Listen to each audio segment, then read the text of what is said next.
Salam pendidikan bagi kita semuanya. Perkenalkan, kami dari kelompok 3 bersama saya Muhammad Hafiz. Saya Richard Penjeta. Saya Nur Alisa.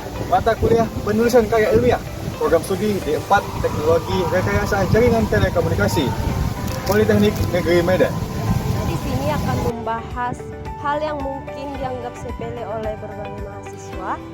Namun di sini kita akan membahas yaitu etika penulisan karya ilmiah dan juga evaluasi diri kita. Sebagai mahasiswa, apalagi kita di jenjang D4, kita dituntut untuk berpikir secara kritis, menulis secara sistematis, dan menyusun karya ilmiah dengan benar. Tapi masih banyak dari kita yang menulis karya ilmiah asal-asalan atau yang penting cepat selesai.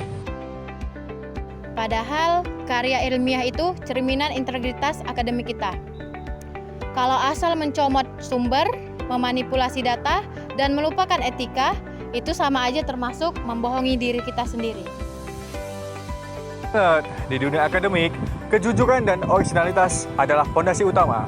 Makanya, kali ini kita akan membahas 2 hal penting, yaitu etika penulisan dan evaluasi diri naskah.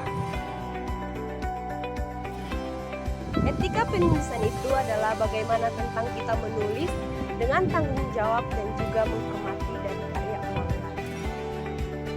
Sedangkan evaluasi diri naskah itu tentang kemampuan untuk menilai, memperbaiki, dan memastikan tulisan karya ilmiah sudah layak dipublikasi atau dikumpul.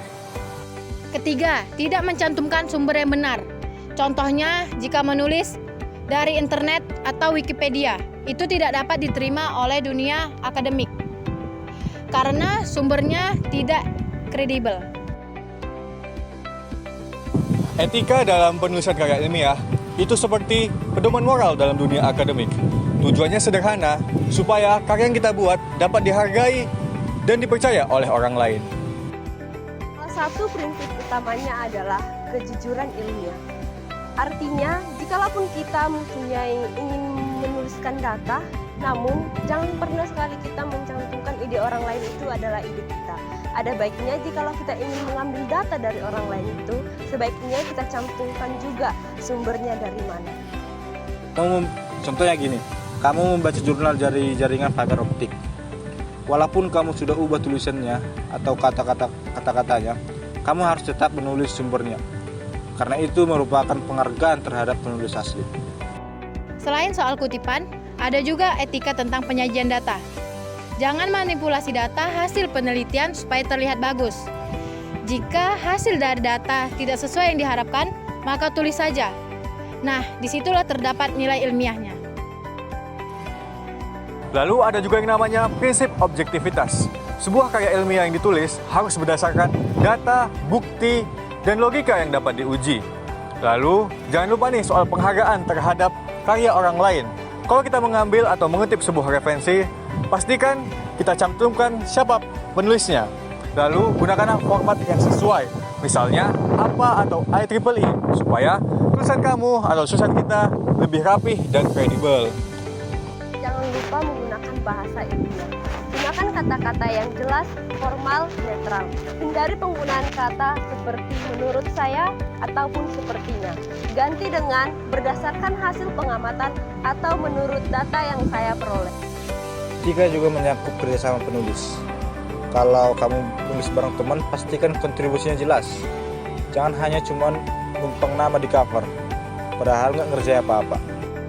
Intinya, etika penulisan itu bukan cuma aturan tertulis, tetapi juga soal sikap. Jika kita jujur dan bertanggung jawab, maka tulisan kita bernilai lebih, bukan hanya sekedar formalitas saja. Sekarang kita akan membahas kesalahan umum yang sering terjadi saat kita melakukan penulisan karya ilmiah. Nomor 1 yaitu plagiarisme. Banyak mahasiswa yang berpikir mengubah sedikit aja dia udah berarti aman. Padahal tidak. Penggunaan parafrase tanpa menggunakan sumbernya itu termasuk juga disebut dengan plagiarisme. Kedua, data fiktif. Kadang karena malas mengulang eksperimen, mahasiswa menambah-nambahin data biar tabelnya cantik. Padahal itu sama saja melanggar etika. Ketiga, tidak mencantumkan sumber yang benar. Contohnya, jika menulis dari internet atau Wikipedia. Itu tidak dapat diterima oleh dunia akademik karena sumbernya tidak kredibel. Keempat, format penulisan. Biasanya tiap kampus atau publisher mempunyai pedomannya masing-masing, mulai dari margin, format tiap bab, hingga cara menulis daftar pustaka. Kalau kita mengabaikan hal ini nih, bisa jadi karya ilmiah kita kesannya menjadi asal-asalan. Kelima, yaitu penggunaan bahasa yang terlalu santai atau tidak konsisten. Dalam penulisan karya ilmiah, jika kita menggunakan gaya bahasa kita seperti biasa dan juga dengan gaya penulisan ilmiah, maka itu akan menggunakan profesionalitas kita dalam penulisan karya ilmiah. Dampaknya bukan cuma nilai turun. Kalau ada ketahuan plagiarisme atau manipulasi data, itu bisa terkena sanksi akademik, bahkan bisa sampai pembatalan karya. Makanya lebih baik nulis jujur dan sederhana daripada bagus tapi banyak melakukan pelanggaran etika. Sekarang kita masuk ke bagian evaluasi diri naskah. Evaluasi diri itu ibarat cermin bagi penulis. Apakah tulisan kita sudah memenuhi standar ilmiah atau belum? Langkah pertama adalah cek struktur dan juga alur. Pastikan dari latar belakang, rumusan masalah hingga kepada kesimpulan, semuanya itu saling berkesinambungan. Kedua, cek keaslian isi. Gunakan pengecekan aplikasi plagiarisme. Tapi kita jangan terlalu bergantung. Yang penting bukan hasil presentasinya, tapi seberapa paham kita dengan isi tulisannya. Yang ketiga, evaluasi data dan menganalisis.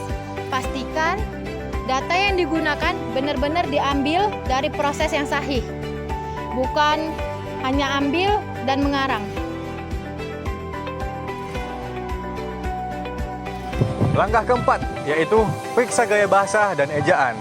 Tulisan yang baik itu bukan berarti rumit, namun tulisannya itu jelas, padat, dan konsisten. Kalau perlu nih, kamu baca lantang-lantang, apakah kalimatnya itu mengalir.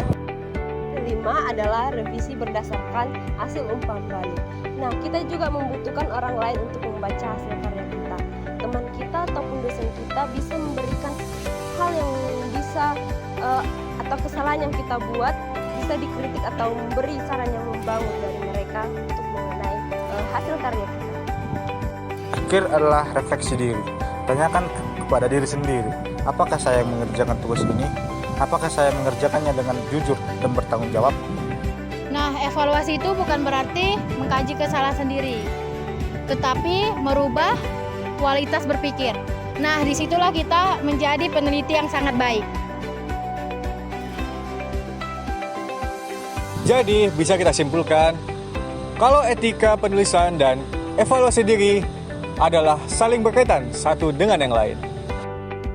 Dikatakan saling berkaitan, etika itu menjaga integritas tulisan, sedangkan evaluasi diri itu ialah menjaga kualitas dan juga isi ketepatan karya.